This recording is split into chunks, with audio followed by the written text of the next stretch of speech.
Bueno, pues muy buenas tardes a todos.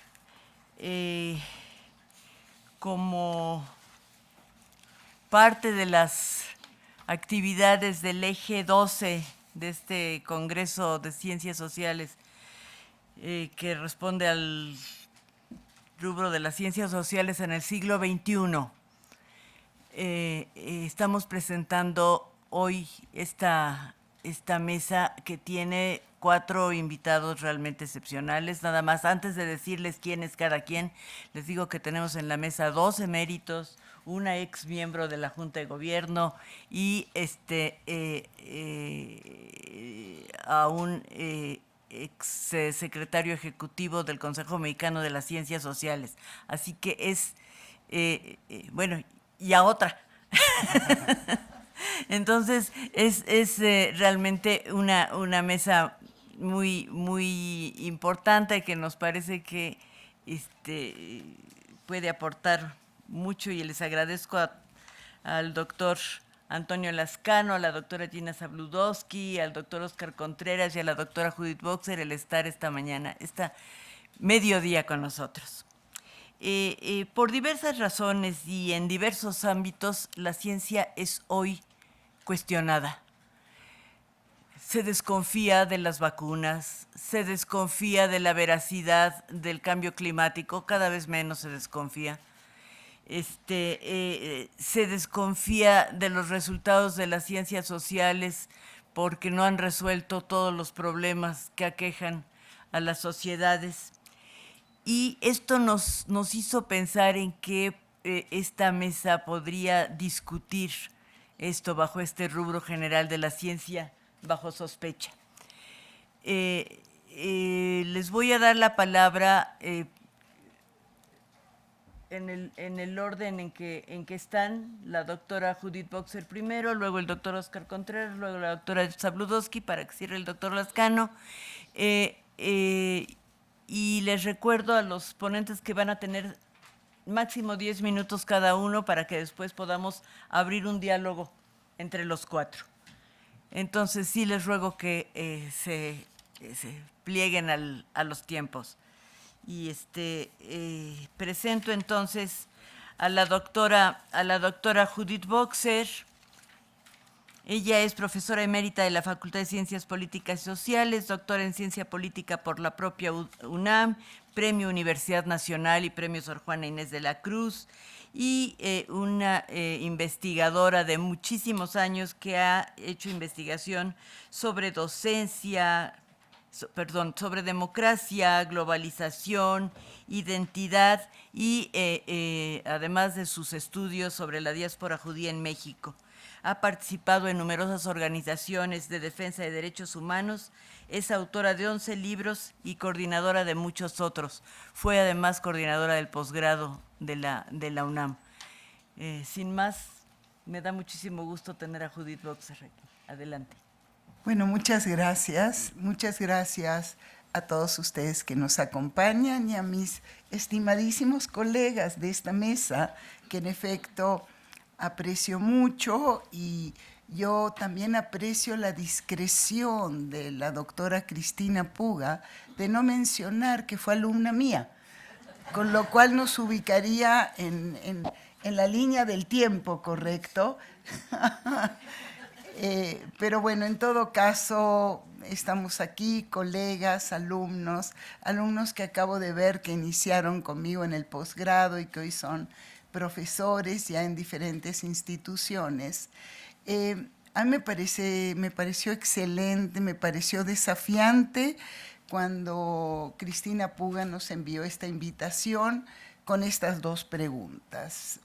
Tras afirmar, y estamos de acuerdo con ella, que las ciencias sociales y naturales se enfrentan a una creciente desconfianza, y por parte de diferentes sectores sociales, por parte de diferentes liderazgos, y nos planteó 2 preguntas para reflexionar. ¿Cuáles son las causas que han erosionado la credibilidad de la ciencia? ¿Y cuál es el papel de la ciencia en el futuro del país? Y ambas interrogantes, considero, destacan las paradojas, las contradicciones y las riesgosas consecuencias de la primera sobre la segunda. Esto es, de la sospecha, del escepticismo por sobre la potencialidad de la ciencia, las ciencias en orientar a las sociedades, y en específico estamos hablando de la nuestra. Sabemos, creo que compartimos, que el conocimiento científico es de los más confiables que tenemos y que simultáneamente se asume falible. Las dos características son, y esto por varias razones: por la complejidad de su objeto de estudio, por el carácter de sus abordajes, un carácter diverso, por las mediciones variadas, por sus propios objetivos. Y tenemos, por tanto, claro que quienes hacemos ciencia y estudiamos lo que la ciencia hace, sabemos que es una empresa compleja, es falible, es acumulativa, continuidades y rupturas, un universo de teorías y metodologías, y la duda y la incertidumbre es una parte intrínseca de nuestro ejercicio.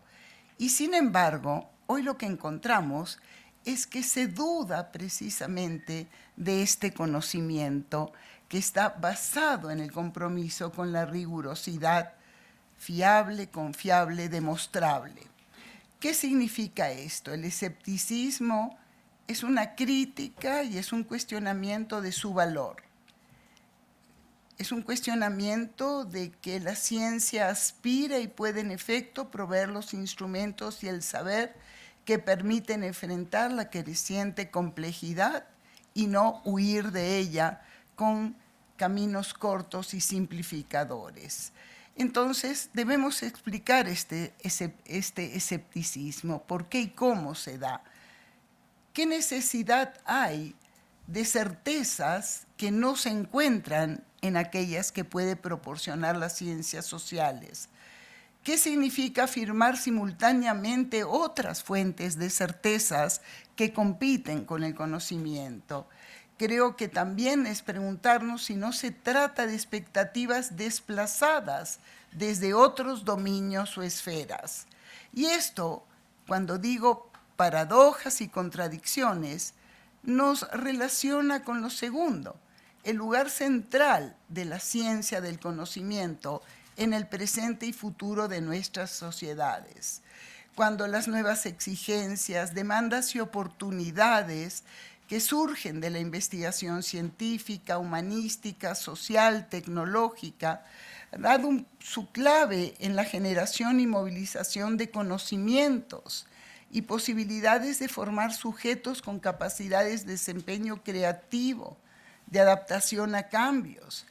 Y debemos, sin lugar a duda, no debemos, en todo sugiero que veamos que en efecto, cuando estamos reflexionando sobre la ciencia y las políticas científicas, encontramos este presupuesto, idea o propósito de cierta noción de progreso, de cierta noción de aporte, y el avance de las ciencias sociales, concretamente en la perspectiva que asumo, ha planteado la necesidad de participar en el progreso mediante acciones deliberadas, sistemáticas de los principales actores de la sociedad, la economía, la cultura, el sistema político y el Estado.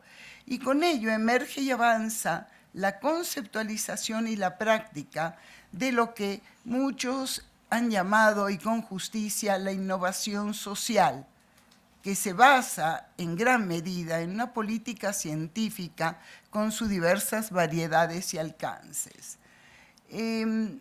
Yo creo que viene a colación de un modo muy importante un ejercicio que hicimos al iniciar precisamente la década de los años 2000, que fue en el marco de la Academia Mexicana de Ciencias, cuando buscamos hacer un diagnóstico sobre la situación de las ciencias sociales y las humanidades. Y si había algo que realmente nos convocaba a todos los que aquí estábamos en una, diría yo, en una representación plural de disciplinas, de teorías, de metodologías, que era que los recursos intelectuales representan hoy en día instrumentos críticos para la producción de riqueza. En ese momento lo veíamos como cuál sería el argumento que presentaríamos en la transición que vivía México en los años 2000 para justificar integralmente y de un modo pragmático y concreto por qué era necesario apostar a la ciencia, al conocimiento, a la educación. Y lo señalábamos porque eran insumos críticos para la producción de riqueza, pero entendida, discúlpenme, y encendiendo también voluntades, convertida en tecnología, en organización, en inteligencia, en productividad, en consumo racional y también en convivencia y cohesión social. Nos acercábamos pensando que realmente la apuesta fundamental es que no solo en el área productiva o laboral, pero sino en otros ámbitos, valía la pena apostar a la noción de sociedad del conocimiento, sociedad del aprendizaje, que sin duda describen un modelo ideal de producción de convivencia social, con muchas tensiones que ahorita no tengo tiempo de detenerme, pero en efecto son tensiones que vamos a analizar a lo largo de esta sesión, creo yo, dentro de todos los cuestionamientos al conocimiento científico, con una expectativa que resuelva problemáticas que estamos viviendo, como son tendencias a la polarización desencadenada por una injusta distribución de oportunidades educativas, pautas de exclusión, la diferencia entre sociedades con mayor o menor acceso a recursos, la presión sobre el conocimiento proveniente de diferentes sectores. Soy consciente que hoy, cuando nosotros tenemos que explicar por qué se duda de la ciencia, por qué desde diferentes sectores viene esta duda, la noción de sociedad del conocimiento es una expresión valorativa, no solo es una denominación descriptiva. Y en este sentido, porque tiene ese carácter utópico, porque buscamos ese compromiso con el progreso, estamos pensando en los diferentes ámbitos de la vida social. ¿De dónde proviene entonces el escepticismo si nosotros sabemos que hoy por hoy el conocimiento es valor y genera valor en todos los sentidos? La ciencia, este conocimiento.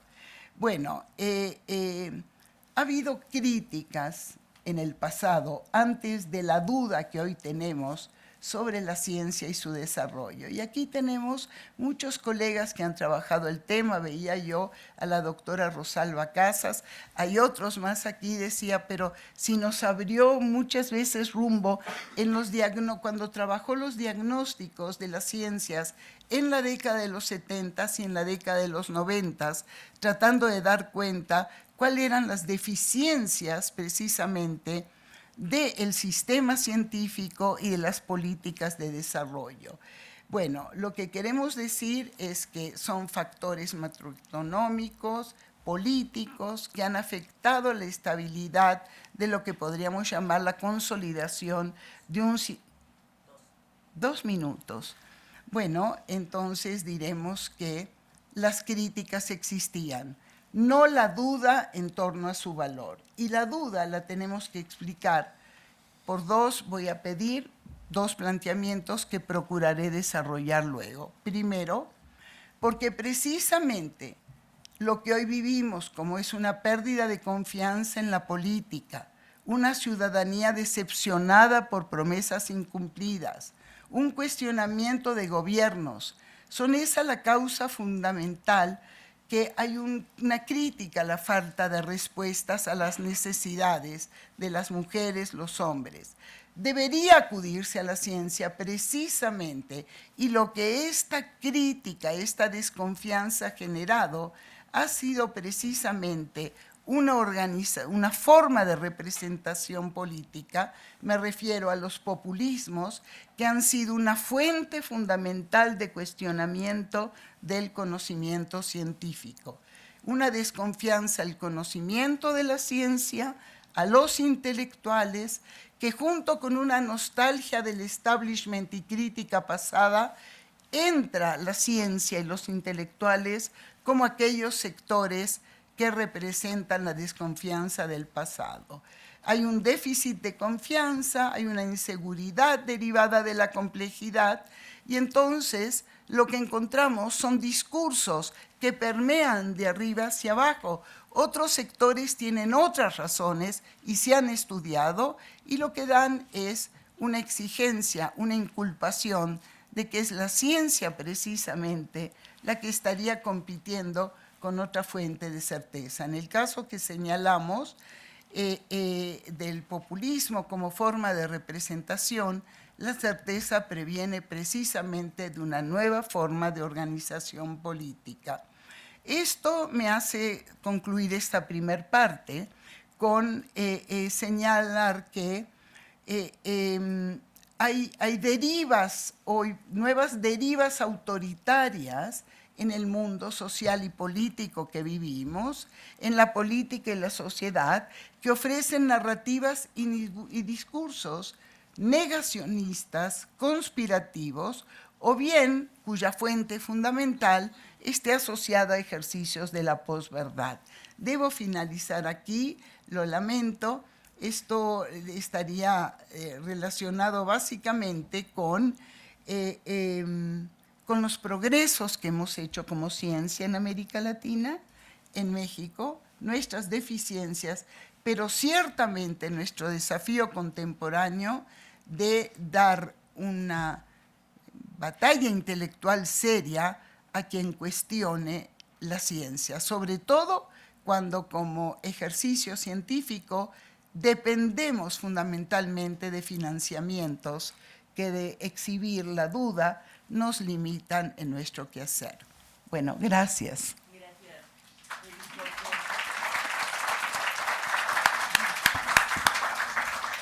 Y estoy segura que tendremos tiempo de que retomes esos puntos que nos quedas a deber.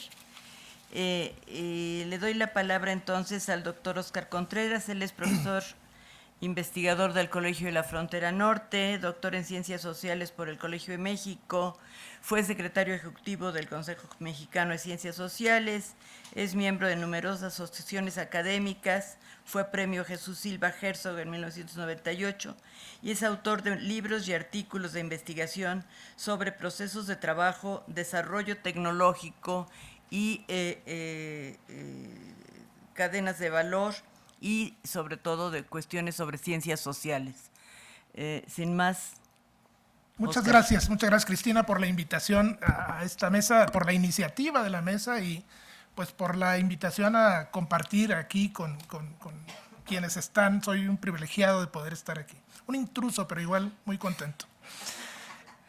Cuando estaba preparando las notas para esta charla, pensé que tenía dos opciones para abordar el tema de la desconfianza, la pérdida de credibilidad en la ciencia.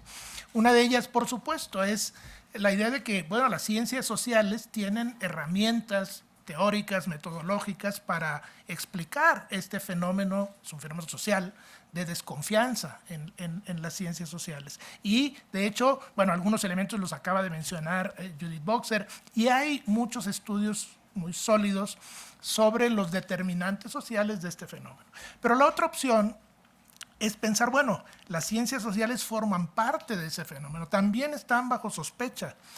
Y por esas vías llegué a la pregunta de, ¿no será que las propias ciencias sociales están contribuyendo a profundizar la desconfianza y el descrédito de las ciencias?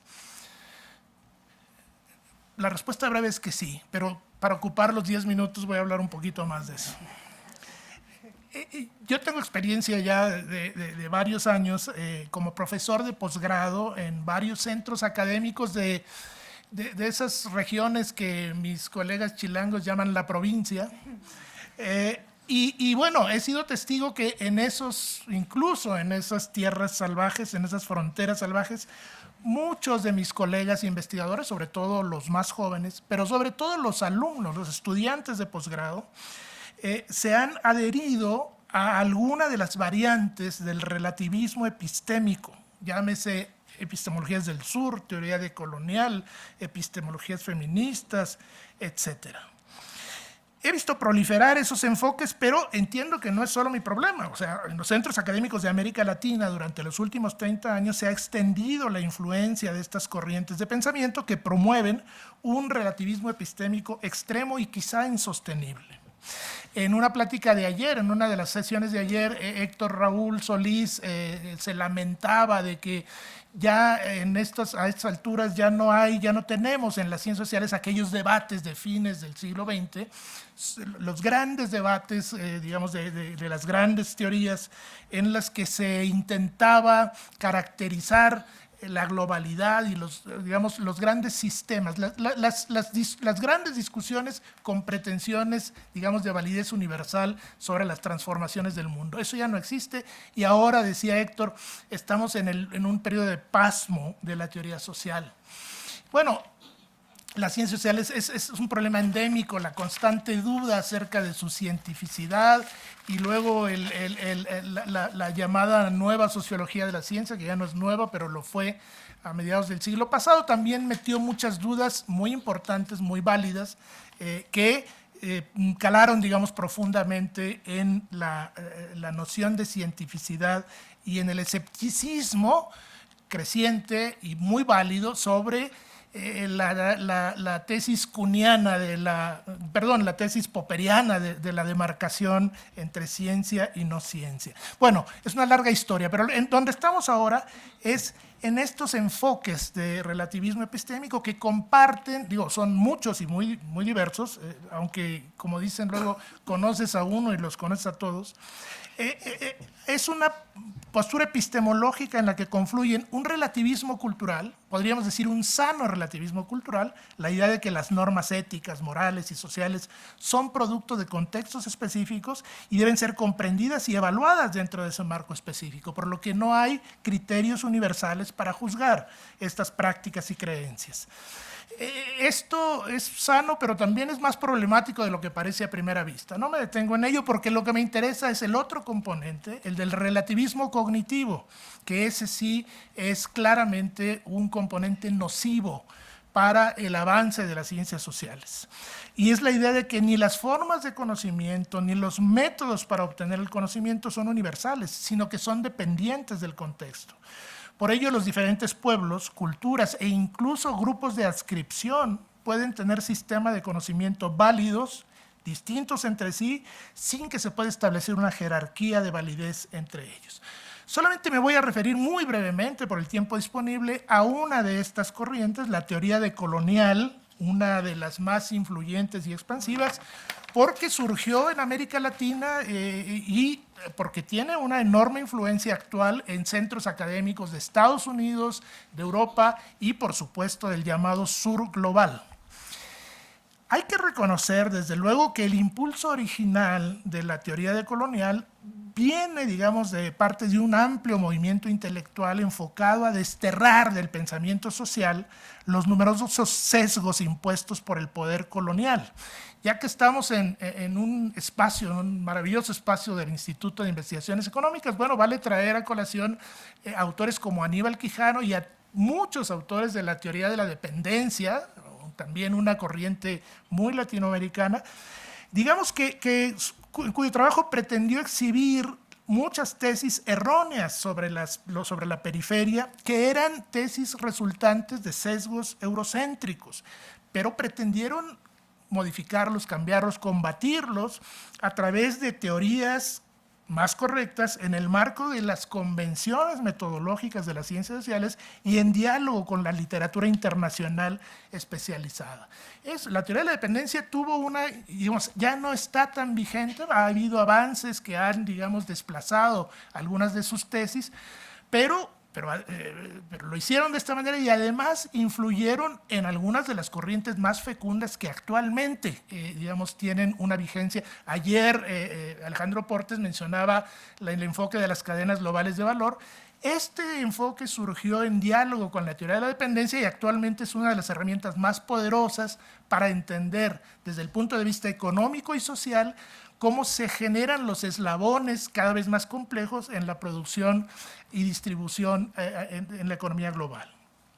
Bueno, entonces, digamos, hubo esa riqueza en el impulso de denunciar los sesgos eurocéntricos, pero también desde su origen, también en Aníbal Quijano uno puede encontrar esta deriva metafísica que sí es nociva para las ciencias sociales cuando afirman que los principales determinantes de la subordinación de la periferia en el sistema mundial no son económicos, sino principalmente epistémicos. Porque el colonialismo europeo no solo sojuzgó a los pueblos originarios, sino que marginó o destruyó sus modos de interpretar el mundo, de producir conocimiento. De ahí viene esta idea de la matriz colonial de poder de Walter Mignolo, uno de los gurús más importantes de esta corriente, que ha sobrevivido a la descolonización política y que incluye numerosos tipos de jerarquías, de sexo, raza, orientación sexual, pero sobre todo la jerarquía epistémica. Lo que aparece en la superficie como problemas de economía o de sociedad, en el fondo tiene sus raíces en el dominio epistémico, un dominio que busca ocultar la perspectiva local y particular de los pueblos oprimidos bajo un universalismo abstracto.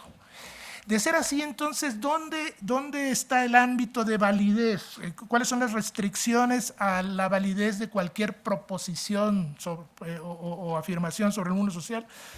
Bueno, su ámbito es la posición de quien lo enuncia en la jerarquía racial impuesta, en la jerarquía correspondiente de cosmovisiones que estructuran el mundo contemporáneo.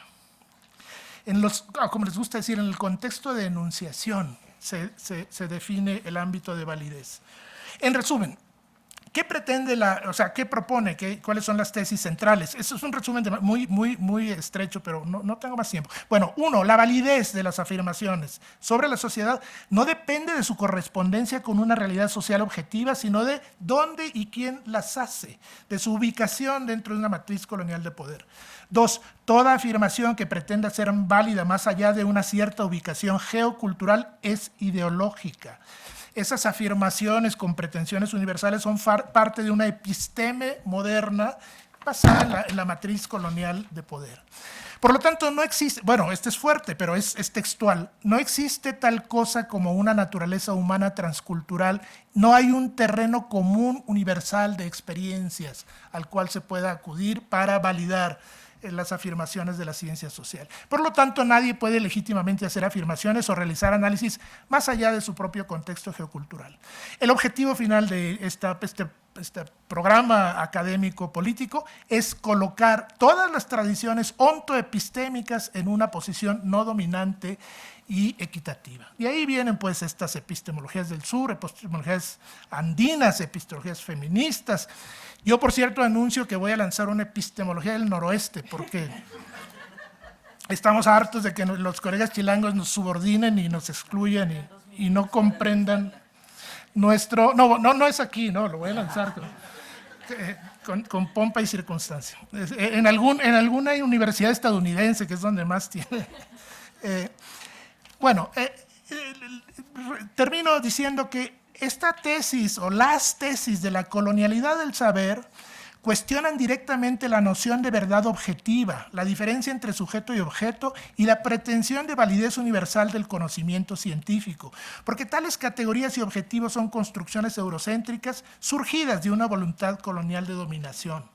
Aquí la crítica política, por ejemplo, la que hicieron los teóricos de la dependencia, una crítica política, un análisis económico y sociológico sobre los sesgos colonialistas han sido sustituidos por el argumento epistemológico de que el conocimiento hegemónico euroamericano desterró las epistemologías alternativas.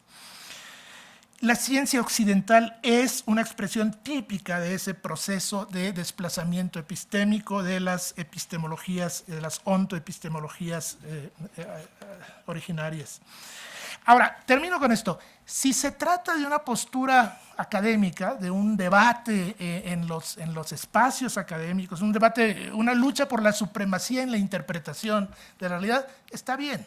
Digo, más o menos bien, porque también puede uno pensar es un desperdicio de talento dedicarse a eso y formar estudiantes en esta perspectiva, pero bueno, es parte del juego de la supremacía académica, del debate por, digamos, la hegemonía teórico-metodológica. Pero lo verdaderamente grave es cuando estas corrientes de pensamiento pasan a la categoría de teoría oficial y convierten sus desvaríos en política pública. Y los remito a la Ley General de Ciencia, de la Ley General de Humanidades, Ciencias, Tecnologías e Innovación, que se aprobó en una sesión ejemplar del Congreso, donde establece el concepto de equidad epistémica está como parte de los principios de política pública explícitamente y como parte de los objetivos de los centros públicos de investigación.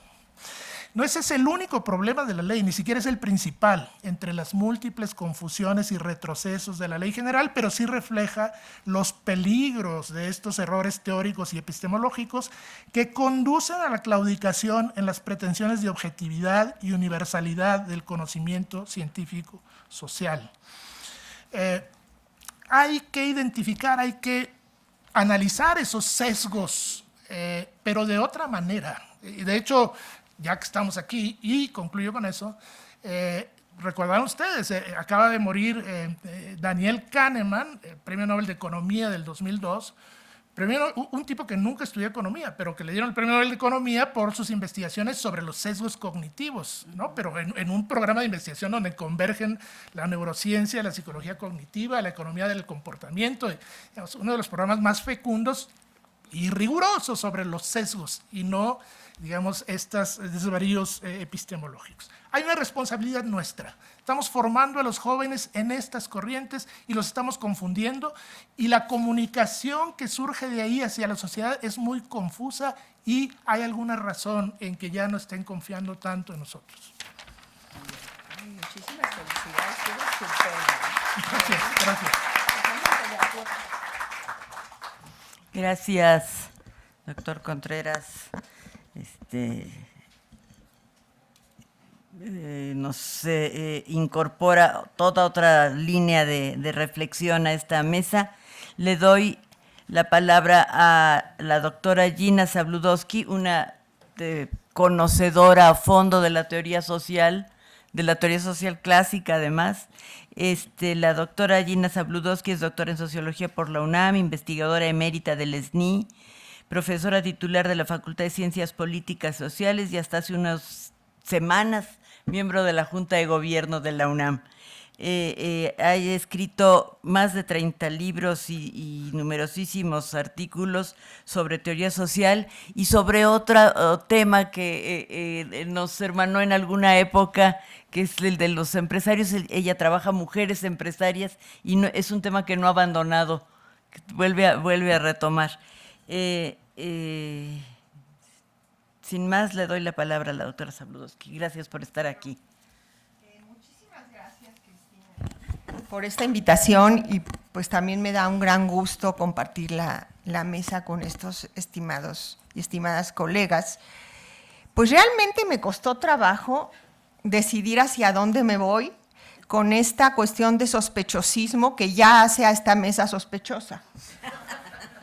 Entonces, confieso que me costó mucho trabajo por dónde abordar el tema, pero ya que Cristina señaló mi orientación hacia la teoría social, les dije que les voy a comentar que finalmente decidí recurrir a las teorías de Max Weber para los planteamientos entre relación entre ciencia y política y los tipos de dominación. Sabemos que Weber escribió tanto la ciencia como vocación como los diferentes tipos de dominación a principios del siglo XX, cuando se iniciaba la burocratización del mundo. Sin embargo, como todo clásico, sobre todo en los clásicos en ciencias sociales, nos deja preguntas, no respuestas, porque la sociedad ha cambiado mucho, pero sí nos deja una serie de preguntas y conceptos a partir del cual podemos cuestionar la realidad. Entonces, empezando por los tipos ideales de dominación en Weber, como se sabe, los tipos ideales no es el ideal al que tenemos que llevar, no tiene una cuestión normativa o ética, sino es una forma conceptual de construir el conocimiento en el que existen en el terreno de la lógica, pero no de la realidad histórica social, donde lo que existen son diferentes tipos. Y sus famosos tipos de dominación, así entendidos, son el tradicional, la carismática y la burocrática. Como se sabe, desde esta perspectiva podríamos preguntarnos hasta qué punto el sospechosismo de los dirigentes y las élites políticas frente a la ciencia se sustenta en una legitimidad que descansa en fundamentos carismático tradicionales que como tales se alejan cada vez más de los principios legales racionales que son el fundamento de la dominación moderna. Como en el caso de las grandes religiones, que son los que dan origen al término carisma y concretamente en las figuras Moisés, Jesús y Mahoma, el carisma apela a los sentimientos y a las emociones, a las convicciones de tipo religioso, considera que las capacidades del líder son innatas y no aprendidas, y a menudo es un discurso que habla más a sus fieles y creyentes que al resto de la población. Mientras los fundamentos de la tradición pueden ser desde muy diversos tipos, desde las religiones, el sustento de las dinastías y el derecho de heredar a los cargos, o las tradiciones provenientes de las diferentes corrientes epistémicas para rescatar lo que señala el doctor Contreras. En contraste con los fundamentos de la tradición y el carisma, la actividad científica, que a la vez es una profesión como una vocación, y esto está en el término Beruf en alemán, que tiene la idea tanto de vocación como de profesión, por eso la ciencia como profesión de Max Weber a veces se traduce como profesión y a veces como vocación, conlleva un rompimiento con la magia y el consecuente desencantamiento y desmistificación del mundo. La ciencia es racional y requiere de dedicación, disciplina y pasión por el conocimiento, y a diferencia de cualquier dogmatismo, el carácter particular de ella es plantearse siempre nuevas preguntas e interrogantes y trabajar con la esperanza de que otras generaciones han de llegar a más que nosotros. De ahí que, refiriéndose a la actividad docente, Weber también señala que el demagogo y el caudillo deben estar fuera de las aulas. Desde luego que estas características del quehacer científico se oponen a los criterios mesiánicos propios de muchos liderazgos actuales, que aunque llegaron al poder de forma democrática, suelen ejercerlo de una forma patrimonial y vertical, apelando más a las emociones y la confrontación que a la ciudadanía y al Estado de Derecho. El discurso que sustenta la verdad, la legitimidad de este tipo de regímenes suele oponer la verdadera justicia frente a la legalidad, fundamentar el nombramiento del cuerpo de funcionarios privilegiando la lealtad sobre la especialización y preparación para el cargo. En México y América Latina, históricamente, este tipo de nominación se ha ejercido con estrategias clientelares que concentran el poder en la dirigencia en turno y, a diferencia de lo que suele ocurrir en las socialdemocracias, consideran que cualquier política de bienestar es producto de la gracia o don de la dirigencia en turno. Con estas características no es difícil explicar que el sospechosismo a la ciencia, que apela a principios eminentemente distintos de acuerdo a normas y métodos propios de su comunidad científica. Desde esta perspectiva, la ciencia tiene un valor por sí misma y no por su relación con alguna causa política, por lo cual tampoco se pueden justificar los puestos políticos en función de la ciencia, como lo haría un gobierno de corte positivista como el porfiriato o la llamada tecnocracia. Sin embargo, esto no significa que haya una separación radical entre ciencia y valores, y específicamente dentro de las ciencias sociales, donde ante una realidad pluricausal e infinita, las valores juegan un valor fundamental como criterio de selección. Tampoco significa que la ciencia no debe ser un aliado con las políticas públicas para la construcción de un mundo mejor. Al contrario, en una sociedad de conocimiento y frente a los fenómenos y crisis que estamos viviendo, como las pandemias, el cambio climático y las migraciones, para mencionar solo algunos, el papel de la ciencia y la tecnología resultan cada vez más importantes en la planeación de las políticas públicas. Después de esto me quedé pensando, pues, ¿cuál es el antónimo de la sospecha? La confianza. Según las encuestas de valores, los mexicanos y mexicanas muestran que su confianza no está depositada en las organizaciones y las instituciones, sino en sus lazos familiares y amistosos. Al respecto, vale la pena apelar a los dos tipos de confianza que existen en el lenguaje inglés, pero que en español no existen, que Giddens desarrolla en Las consecuencias de la modernidad. Por un lado, el término trust, que alude a la confianza de lazos personales en la fe e involucra sentimientos y emociones, y el término confidence, que es propio de la modernidad y alude a la confianza en el sistema de expertos y a las razones del conocimiento. Frente al sospechosismo, necesitamos que la aprobación y el gobierno muestren su confidence en nuestro sistema de expertos. Aunque en las encuestas de valores en América Latina la ciencia no ha salido con muy bien valorada, hay cambios y frente a las emergencias sanitarias y de otra índoles, el valor a las cuestiones de las ciencias está cambiando tanto en México como a nivel mundial. Según un trabajo de Sáenz y Tarjuy realizado en el 2021 para analizar la confianza de los mexicanos en la ciencia y sus fuentes de información en época de pandemia, se encontró que los ciudadanos y ciudadanas mexicanas confían mucho más en los datos de la comunidad científica que en las autoridades y los políticos, lo cual coincide con encuestas similares del mismo periodo en distintas partes del mundo. El 83% de la población de México entrevistada en este periodo manifestaron su confianza en la ciencia y el 98% consideraron que la fuente de información más confiable era la que provenía de estas fuentes. En contraste, el 51% consideró que los políticos eran nada confiables, porcentaje que solo fue rebasado por los líderes religiosos, a quienes 75% consideraron como nada confiables. Esperemos que las próximas políticas y políticos que estén al frente del país en el nuevo gobierno dejen atrás este irracional sospechosismo que tanto nos han dañado, que se den cuenta que en la población hay un viraje hacia la confianza en la ciencia que se está mostrando ante las crisis que estamos viviendo y que consideren este criterio para dotar con más recursos a la educación y a la ciencia, respetando al mismo tiempo la autonomía de sus instituciones, sus asociaciones y las propias formas de organizarse. Muchas gracias. Gracias, Gina Zabludowski. El tiempo perfecto. Y doy ahora la palabra al doctor Antonio Lascano Araujo. Como, no me lo quites. Como muchos ya lo saben, el doctor Lascano es biólogo, doctor en ciencias por la UNAM, profesor emérito desde 2017 y 2 veces Premio Universidad Nacional, una por investigación y otra por docencia.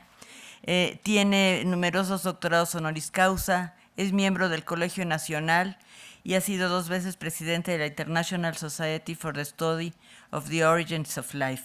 Es autor de más de 200 trabajos de investigación, que no les voy a dar nombres porque pues aquí nos podíamos estar hasta pasado mañana. Entonces, sin más, Toño, muchísimas gracias por aceptar. Muchísimas gracias, Cristina, muchísimas gracias a todos ustedes. Lo primero que quisiera decir es que cuando me invitó Cristina, la doctora Cristina, pude estar con ustedes, acepté de inmediato.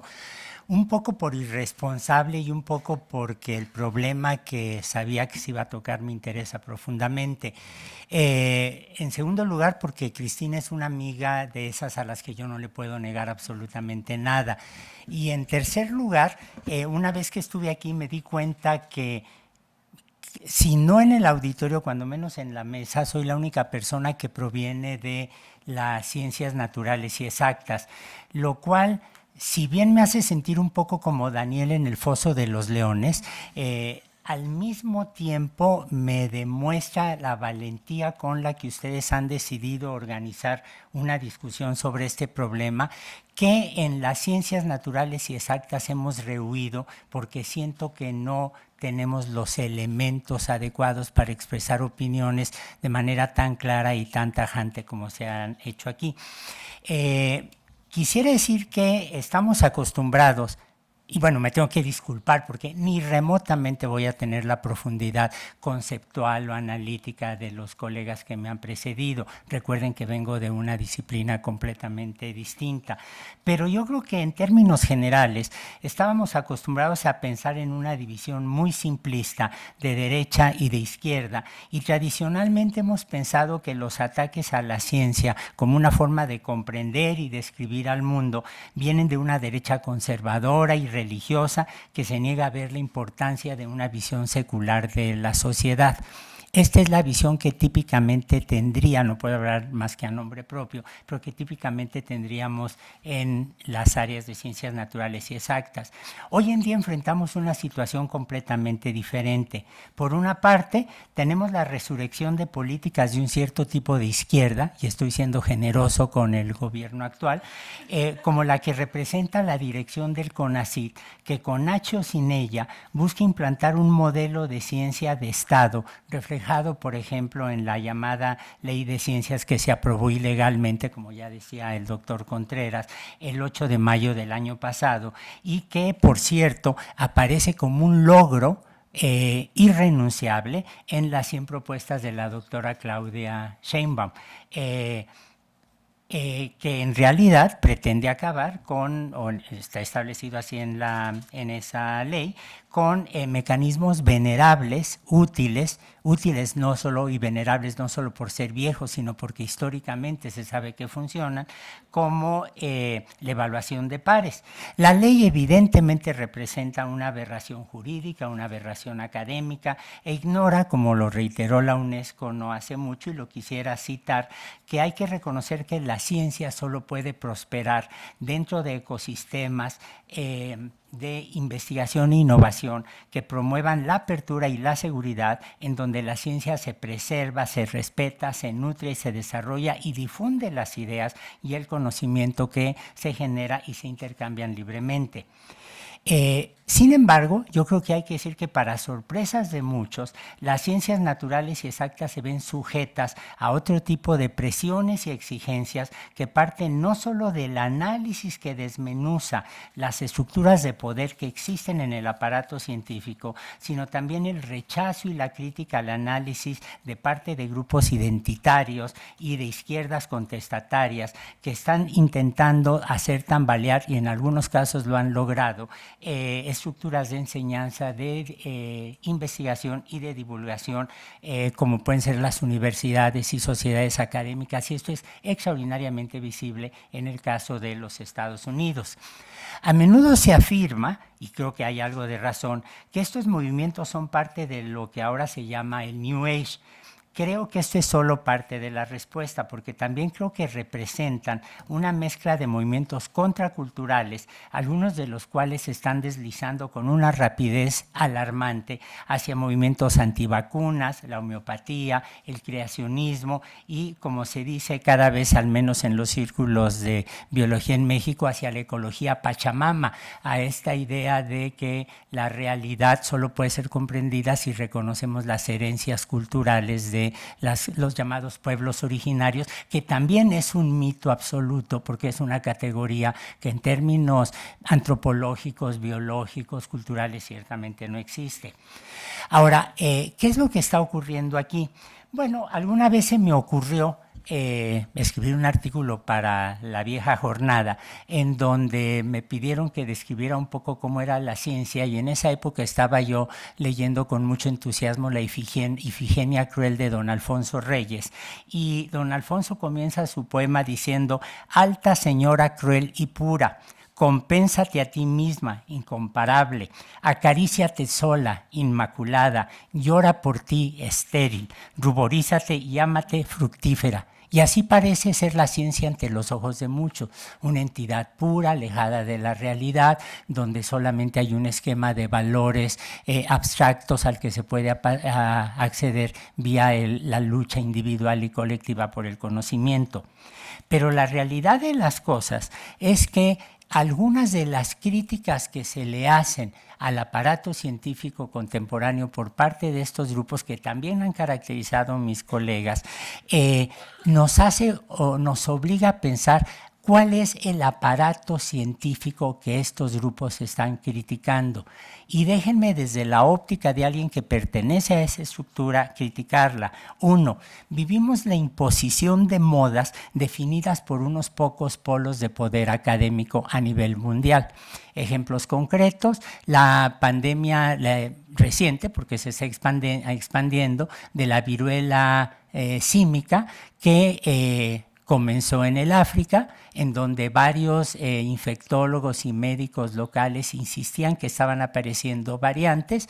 No se les hizo ningún caso, no tenían posibilidad de publicar en las grandes revistas de investigación porque se pensaba, simplemente no, eran rechazados los artículos, y no fue sino hasta que los primeros casos empezaron a causar muertes y a brincar del África hacia Europa, Canadá, Estados Unidos y México, cuando esos polos de poder académico se dieron cuenta que efectivamente había que prestar atención a ello. 2. Tenemos modelos gerenciales de organización del trabajo científico. Los he llamado modelos gerenciales, es una categoría que no sé si exista como tal, pero evidentemente también existen en las ciencias sociales, en donde el jefe de un grupo, la coordinadora de un sector, funciona como si fuera el gerente de una fábrica, en un símil que siempre me ha recordado tiempos modernos de Charles Chaplin, y la gente no tiene las posibilidades, si están abajo en la jerarquía, de desarrollar sus capacidades analíticas, sus capacidades críticas, y a veces ni siquiera pueden comprender cuál es el proyecto global donde se está dando. Tenemos claramente, y eso es muy visible en el caso mexicano, en el caso colombiano, donde he podido platicar con colegas que me invitaron, en el caso venezolano, el populismo como un enemigo claro del conocimiento. Atrás del detente que invocó el presidente para detener al virus del SARS-CoV-2, en realidad lo que había ni siquiera era una religiosidad popular, había una apelación muy burda, muy brusca, muy pobre al populismo para enfrentar un problema de salud pública, cuando teníamos elementos muy claros para saber cómo enfrentarlos. Tenemos algo que no es trivial: la reducción de la inversión pública y la investigación académica a nivel mundial. A nivel mundial, las universidades estadounidenses, británicas, canadienses, se quejan cada vez más de una reducción en el dinero que viene del Estado para sostener la investigación, y esto, que afortunadamente no se da en México. Tenemos también un desdén creciente hacia las ciencias sociales y a las humanidades. En México, y este es un mérito que habría que subrayar, la Universidad Nacional, la UAM, el Politécnico no, pero muchas universidades estatales han hecho esfuerzos heroicos por mantener el apoyo a la investigación en ciencias sociales, en ciencia y en humanidades, cosa que no está ocurriendo en otros lados. Tenemos una demografía del aparato de la investigación científica que muestra un proceso de exclusión de mujeres, de negros, de hispanos, de minorías. Si yo les pregunto a ustedes, díganme cuál es el científico negro, o para ser políticamente correcto, afroamericano, que más destacado que conocen, estadounidense, no lo van a poder nombrar. Si ustedes se fijan en los congresos internacionales de ciencias sociales, de ciencias naturales y exactas, el número de mujeres ha aumentado, pero también claramente hay una discriminación positiva que incomoda y que ofende a muchas de mis colegas, de manera que yo creo que eso hay que tenerlo muy presente. Y finalmente tenemos la precariedad laboral. El número de becas, de postdoctorados, de empleos temporales en las ciencias naturales y exactas es una realidad cada vez más urgente, cada vez más visible. Esto, hay quienes dicen, y Pablo Magluf, con quien he platicado de esto, me ha iluminado mucho, porque el problema de la corrección política y su impacto en las universidades estadounidenses es realmente visible, y el argumento que se esgrime es que todo tiene que ver con el capitalismo blanco y patriarcal que se ejerce su poder de manera sistemática contra las minorías. Pablo Magluf le gusta de citar el caso de Peter Boghossian, que fue un filósofo que finalmente fue excluido de la Universidad de Portland, pero hay muchos casos equivalentes. Por ejemplo, hace unos cuantos meses, Pamela Paul, en un ensayo que publicó en el New York Times, dice, y la cito textualmente, si un hispano republicano gay tiene mayor capacidad para hacer e interpretar un experimento de física que una blanca heterosexual y liberal. Estos no son exageraciones, son temas que está uno con los que está contendiendo con cada vez más frecuencia en las ciencias naturales y exactas. Y hay un ejemplo adicional con el que termino antes de que pasemos a la segunda ronda. En marzo del 2023, Richard Dawkins, que es uno de los grandes promotores de la teoría de la evolución a nivel internacional, describió la sorpresa que le causó verse involucrado en un debate en Nueva Zelanda, en donde los cursos de ciencia deberían, en aras del reconocimiento del valor de los conocimientos tradicionales de los maorís, incluir lo que se llama Matauranga Maorí, es decir, la forma maorí del conocimiento. Esto con las bendiciones de esa mujer extraordinaria que fue la primer ministra neozelandesa, que tuvo estos deslices populistas que a mí me preocupan mucho. En particular, lo que dice Dawkins, el relativismo educativo implicaba que la teoría de la evolución darwiniana y la física de la gran explosión, el momento de expansión del universo, son simplemente los mitos de creación del hombre blanco y no deben tener primacía sobre los mitos maorís, porque hacerlo significa un reconocimiento de la supremacía colonialista de los blancos. Esto provocó renuncias de profesores e investigadores en universidades de Nueva Zelanda, implicó la censura de ciertos libros, y si piensan que esto es una exageración, dejen mencionar que hace un par de semanas me enteré, para mi sorpresa, que los descendientes de Agatha Christie decidieron modificar algunos de los libros para que fueran políticamente correctos. De manera que en realidad lo que estamos atestiguando es un problema real al cual la comunidad de ciencias naturales y exactas en México no ha querido enfrentar, no ha querido discutir, y que yo creo que en estas oleadas de modas que nos llegan de movimientos vanguardistas que pueden tener un componente absolutamente legítimo, tarde o temprano vamos a enfrentar este tipo de situaciones, aunque no vengan directamente del gobierno actual o del que sigue.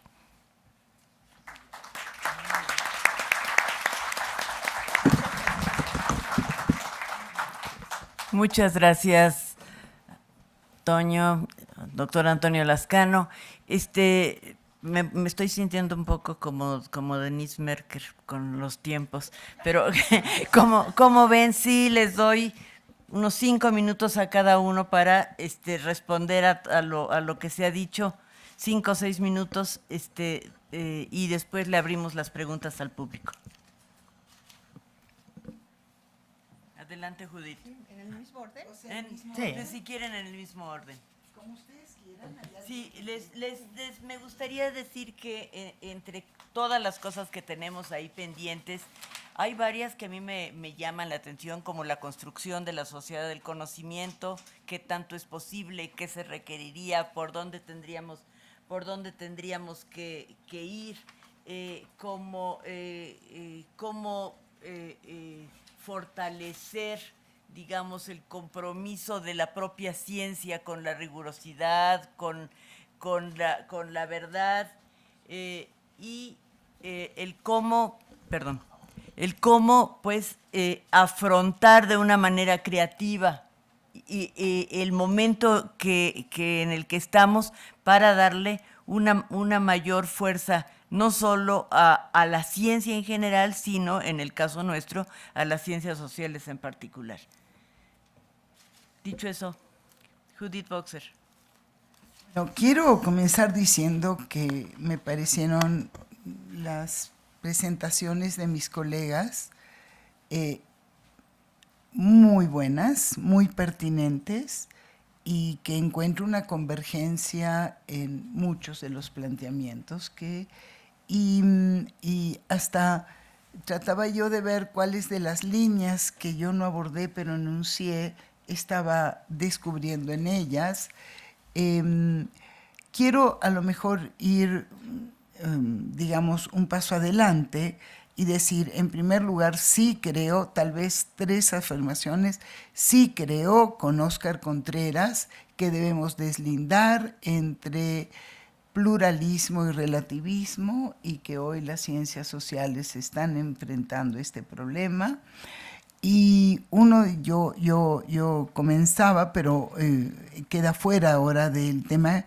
Estoy tratando de entender dónde opciones que abrieron ventanas para explorar nuevas perspectivas en esta matriz de conocimiento-poder han en efecto llevado a situaciones de gran riesgo, diría yo, y aún de reproducción de prejuicios.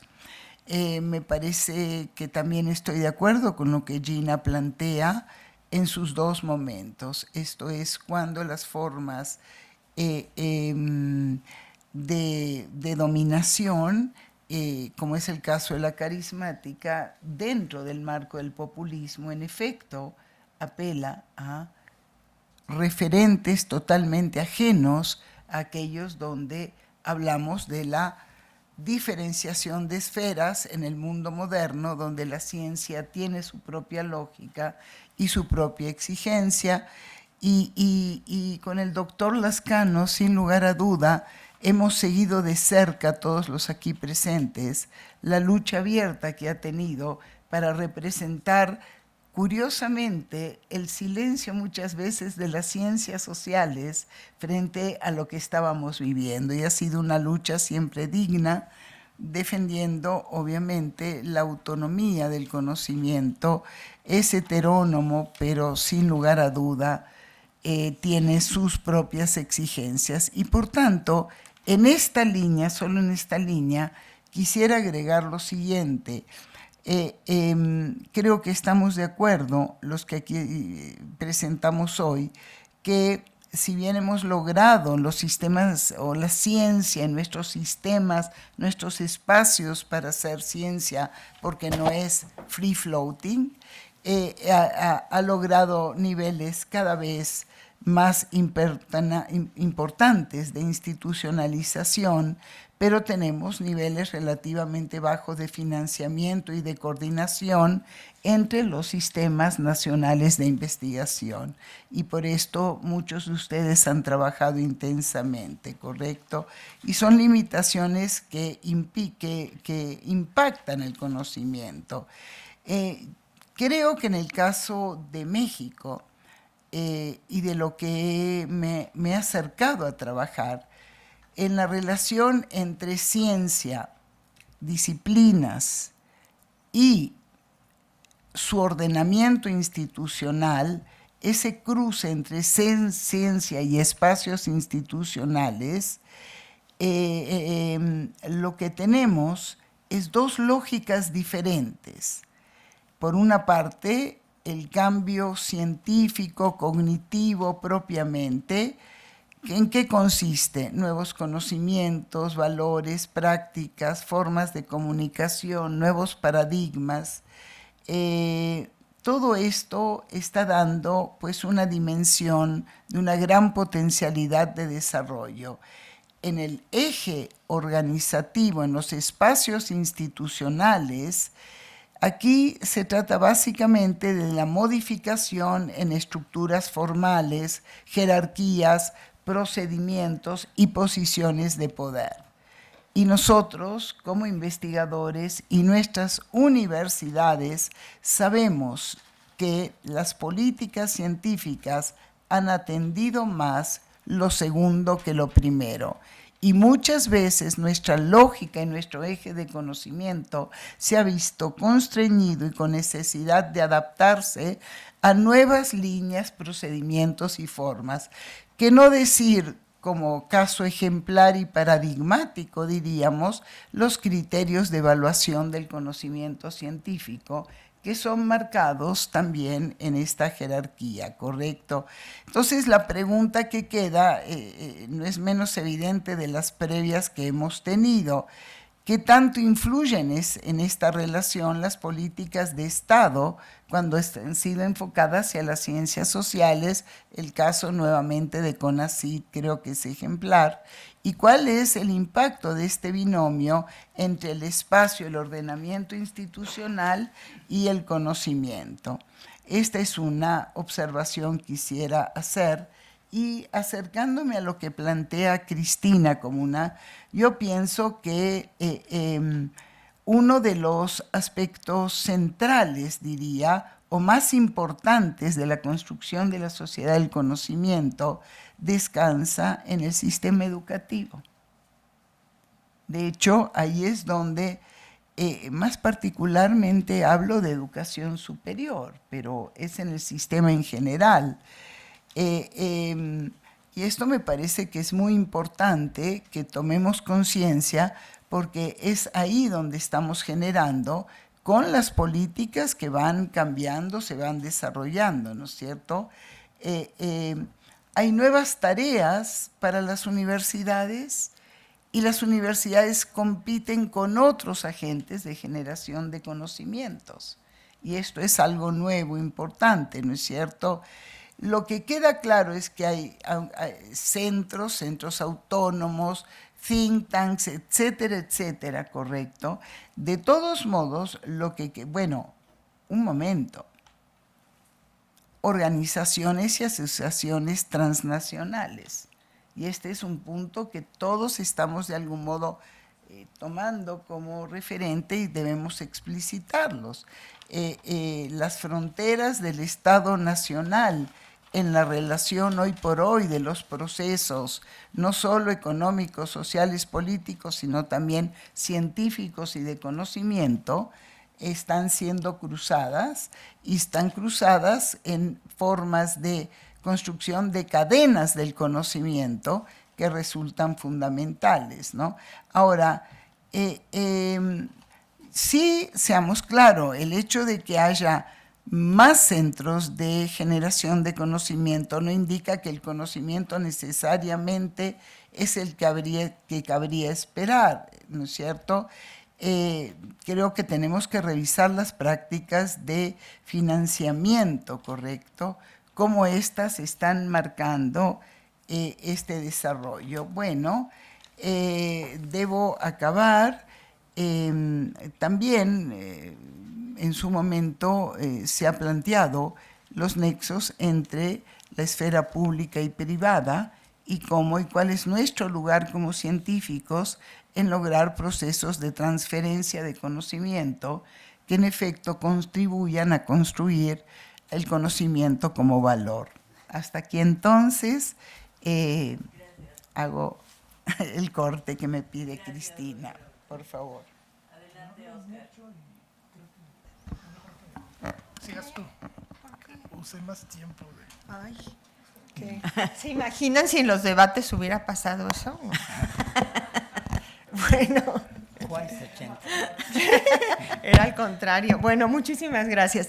Mire, yo realmente encuentro todas las contribuciones muy interesantes. Es como un disparador de ideas. No sé ni para dónde irme. Y coincido en términos generales con lo que se dijo. Pero ahí me pregunto dónde podemos buscar el justo medio entre las nuevas lecturas que hacemos desde nuestra realidad, que es imposible, y desde los valores de nuestra realidad, y esta cuestión de esquizofrenia epistémica. O sea, como que debe haber un justo medio, porque de alguna forma el nuevo feminismo sí nos permite hacer nuevas lecturas de teorías sociológicas que antes ignorábamos, que se relaciona con lo que decía el doctor Lascano. O sea, hablábamos de padres de la sociología, ahora sabemos que dejamos a las madres, mientras Harriet Martineau escribió un libro sobre Estados Unidos al mismo tiempo que lo hacía Tocqueville y fue tan popular como Dickens en su tiempo, y se borró de la historia de la sociología como se borró Marianne Weber, que no solo fue la esposa de Max, sino que en su tiempo era más conocida que él. Entonces, es un gran reto, incluso, bueno, no quiero autorreferenciarme, pero en un libro sobre sociología en México que se presentó mañana, pues de alguna forma, desde la óptica de los tiempos, pues también hice ese esfuerzo porque estoy metida en esa lógica, entonces traté de rescatar, pues incluso me saltaron algunas observaciones misóginas de Molina Enríquez, como ahora me saltan la de Durkheim, que si no estuviera yo desde esta época, no las leería así. Entonces, hay un problema entre cómo compaginar la la sociología de la cultura. O sea, durante mucho tiempo no se leían Elías y Simmel porque el énfasis estaba en lo político y lo económico y no en lo cultural, y con la nueva sociedad de redes y no de instituciones y el nuevo énfasis en la cultura que tienen todos movimientos identitarios, nos permite rescatar autores que antes estaban invisibles. Entonces, ¿cómo encontrar un justo medio entre estas sí cuestiones, ¿cómo les llamaste eso? Relativismo epistémico un poco esquizofrénico y una cuestión relacional que los valores, ¿verdad? Que las mujeres estaban excluidas, que siguen excluidos la sociología y la ciencia, las voces de la ciencia en estos países. Y yo creo que una forma, no sabemos cómo, pero yo creo que lo podemos tratar de ver cómo lo hacemos a nivel de los planes de estudio, porque muchas veces no sabemos cómo hacerlos a nivel de que si somos estudios interdisciplinarios o multidisciplinarios, que es una realidad, pero a nivel de los planes de estudio, tomar la noción, por ejemplo, de la globalización entendida no como un proyecto económico y político como lo entendemos muchas veces en América Latina, sino como hacen los historiadores de la historia global, que no te van a estar dando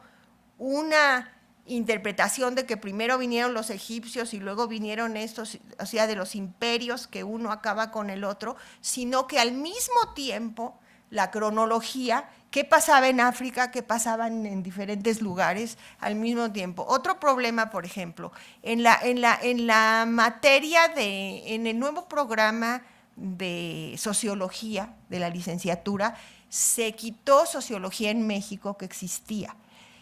¿Es un error o no es un error? Yo creo que hay que dar sociología en México, pero quizá no hay que darla como una materia que se llame así, sino que hay que incluir a los sociólogos mexicanos cuando estemos hablando de los grandes padres de la sociología y de todo esto. Entonces, sí creo que sí tenemos un reto, porque no podemos evadir que las lecturas las hacemos desde nuestro tiempo. O el ejemplo de los museos, el ejemplo de cómo están cambiando los museos, la narrativa de los museos, a mí se me hace muy interesante. O sea, tú ibas, sobre todo, ahorita acabo de regresar del Museo de las Culturas de Viena, donde había toda esta posición, pues es que sí era una posición colonizadora, no le quiero llamar así por las cuestiones epistémicas, pero sí que llegaron estos, luego llegó otro, y luego llegó otro, y finalmente llegó el progreso y llegamos nosotros a una lectura en la que en que las culturas adquieren valores por sí mismos, lo que no quiere decir que en términos científicos su epistemología sea lo real. O por ejemplo, es que sí he tenido oportunidad de ver algunos. Ya, voy a ponerles el ejemplo, el nuevo museo del Louvre en Abu Dhabi. El nuevo museo del Louvre en Abu Dhabi, en vez de enseñarte qué se hacía en México y qué se hacía en México, pone una dinámica. Retratos sobre héroes. Y entonces, en los retratos, la mitología del héroe. Entonces, igual encontramos a Napoleón, que al líder de Egipto, que a un líder de los aztecas. No sé si esto es lo mejor, o un esfuerzo por incluir las voces que no se oyen, que eso se me hace lo más importante, más que hablar de epistemología. No sé, yo misma no sé qué pensar, pero sí creo que pensar los currículos, como tenemos que aterrizar en materias, nos daría, y creo que a veces los investigadores no les ponemos suficiente atención, nos daría pautas para saber cómo enseñar y hacia dónde ir. Gracias, Gina. Le doy la palabra al doctor Lascano, entonces. Muchísimas gracias. Quiero retomar el tema de los museos. Lo que les voy a relatar en modo alguno es una broma académica, ni mucho menos, sino es una realidad. En un museo estadounidense, donde había artefactos considerados mágicos por algunas de las culturas indígenas, los responsables del museo fueron obligados a retirarlos de exhibición, a guardarlos en gabinetes por el significado religioso potencial que tenían. Pero no solo eso, sino que se vieron forzados a poner un letrero en los gabinetes donde están guardados esos objetos que dice: esto solo se puede abrir bajo su propio riesgo, porque abrirlos y verlos puede desencadenar fuerzas místicas con las que usted puede no saber cómo contender. Suena como a broma, pero el problema es que yo creo que lo que estamos viviendo es una sobrevaloración de los movimientos identitarios, en donde ahora cada grupo busca definirse con una serie de valores como una forma de objetar los aparatos de opresión intelectual, científica, etcétera, que son muchos. Pero yo quiero comparar esta situación con lo que pasaba hace 20 años, 25 años, cuando, por ejemplo, uno sabía que si había que luchar contra la invasión de Estados Unidos a Nicaragua, o la potencial invasión, nos juntábamos todos y reconocíamos una serie de objetivos comunes que permitían ir más allá de las diferencias. Yo creo que las fuerzas progresistas sociales múltiples que existen en la sociedad contemporánea están obligados a darse cuenta que hay valores reales que heredamos de la Ilustración, junto con una serie de defectos que queremos obviar, y que esos valores incluyen el reconocimiento de la igualdad de todos, la importancia de la secularidad como una forma de ver a la realidad, la necesidad de garantizar los servicios del Estado y los derechos del Estado para todos. Yo puedo entender perfectamente bien el énfasis de distintos movimientos feministas en dejar oír su voz.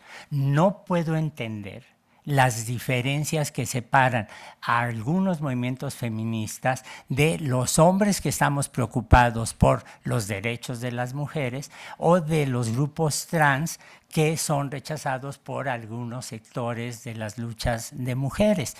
Me cuesta mucho trabajo ver eso y pensar que eso nos lleva pienso que eso nos lleva hacia callejones sin salidas. Pero hay algo adicional que yo quisiera mencionar, que tiene que ver con la corrección política como una forma de expresión prácticamente cotidiana en el lenguaje, hablar de alumnes en lugar de alumnos, por ejemplo, pero una parte de la corrección política está sacrificando el sentido subversivo, extraordinariamente subversivo, del humor. De Aristófanes a Mary Wollstonecraft Shelley, de Voltaire a Posada, el humor era una expresión de crítica social absolutamente devastadora, que ahora se está viendo limitado de una forma absolutamente extraordinaria. Allí estamos perdiendo un elemento de subversión de los aparatos de opresión que yo creo que hay que buscar recuperar de una forma u otra. No estoy necesariamente defendiendo los albures de Tepito, pero sí estoy reconociendo, y creo que es importante que lo hagamos, que la crítica social reflejada en distintas disciplinas a través del humor devastador, es un elemento de lucha que no debemos sacrificar. Gracias. Me pregunto si todos estos elementos que ustedes han mencionado contribuyen a crear esta confidence de la que habla Gina, entre una sociedad cada vez más fragmentada y entre pues esta sociedad y la ciencia y los productos de la ciencia y los caminos de creación de ciencia y de conocimiento. Les voy a dar la palabra a ustedes si tienen algunas preguntas. Antes le doy la palabra al doctor Contreras, que se quedó con ahí una respuesta guardada. Dije que no en ese momento, pero no que renunciaba a mi bolsa de tiempo, por favor. Es un objeto ahora del deseo, la bolsa de tiempo. No, muy rápidamente. Me acordé ahorita que mencionaba el doctor Lascano el tema del humor.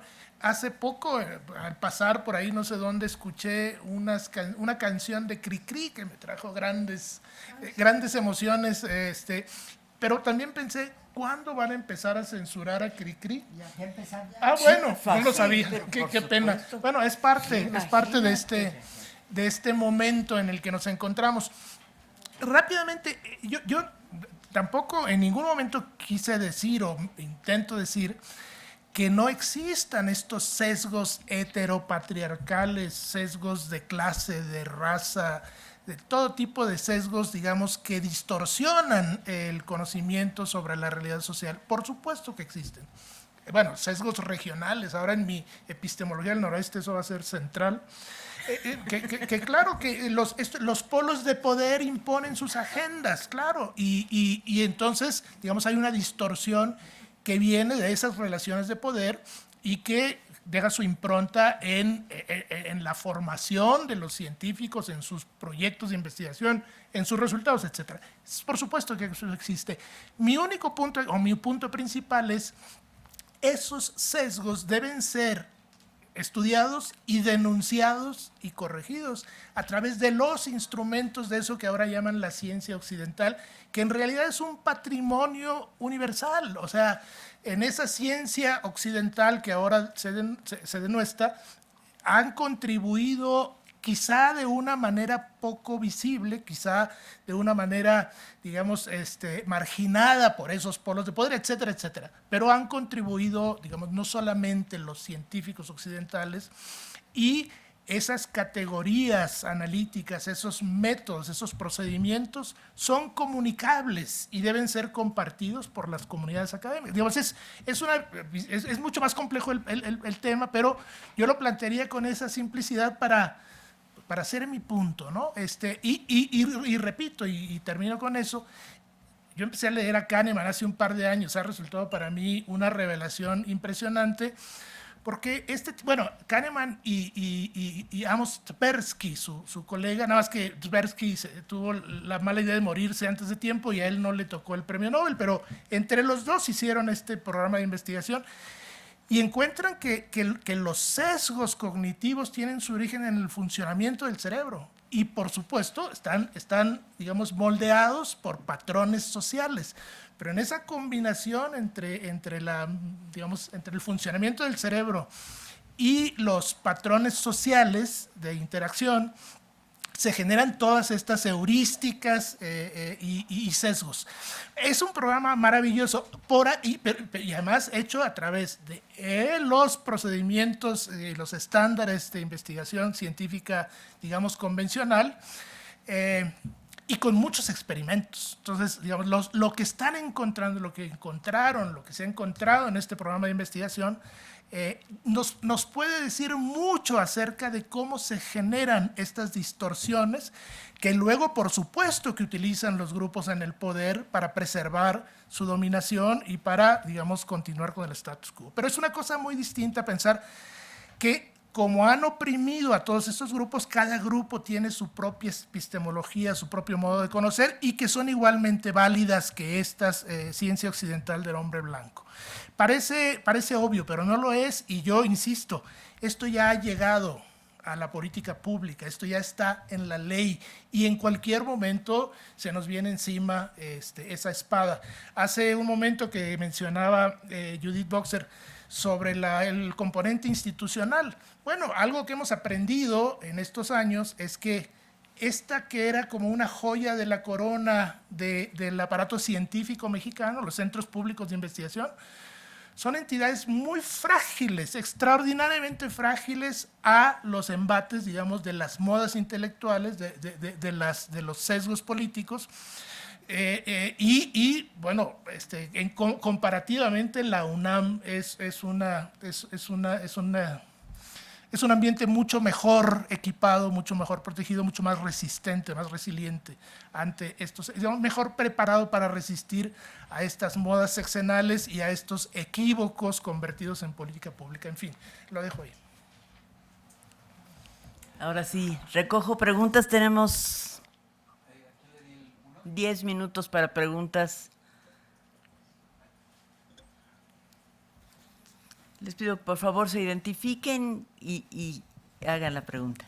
Ricardo López Santillán, investigador del CEPSIS de Mérida, CEPSIS de la UNAM.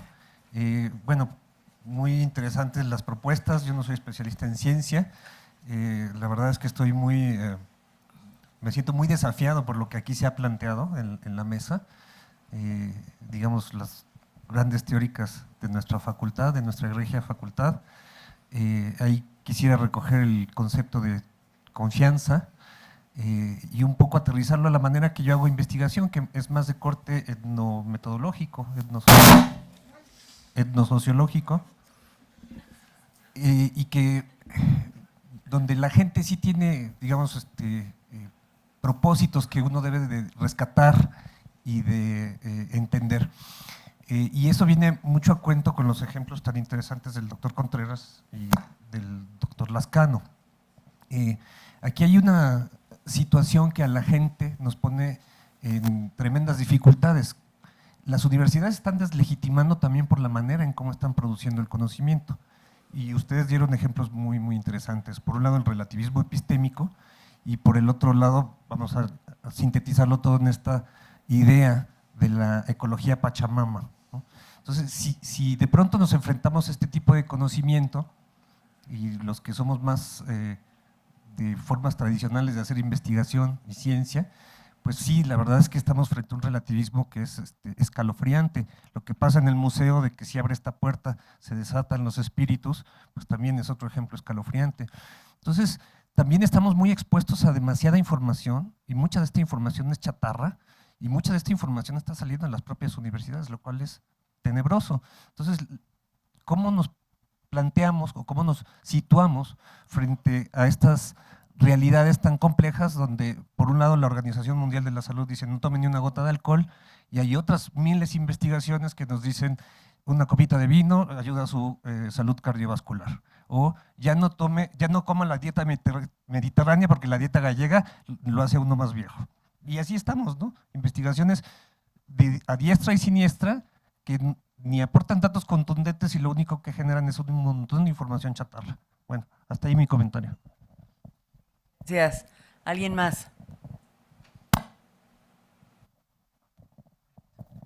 Gracias, buenas tardes. Mi nombre es Juan José Caballero Flores, soy egresado de Psicología Social de la UAM Iztapalapa. Brevemente, fundamento mi pregunta Cuando el sociólogo Gastón Boutul describe las mentalidades de la sociedad, ubica 3 esferas: la moral, la técnica y la cosmología. Define la cosmología como las explicaciones sobre el mundo, su origen y sus relaciones, de modo que es fácil incluir a la ciencia dentro de esta esfera. Sin embargo, también desde esta perspectiva parece difícil definir si las ciencias en general y las ciencias sociales en particular se ubican en la técnica o la cosmología.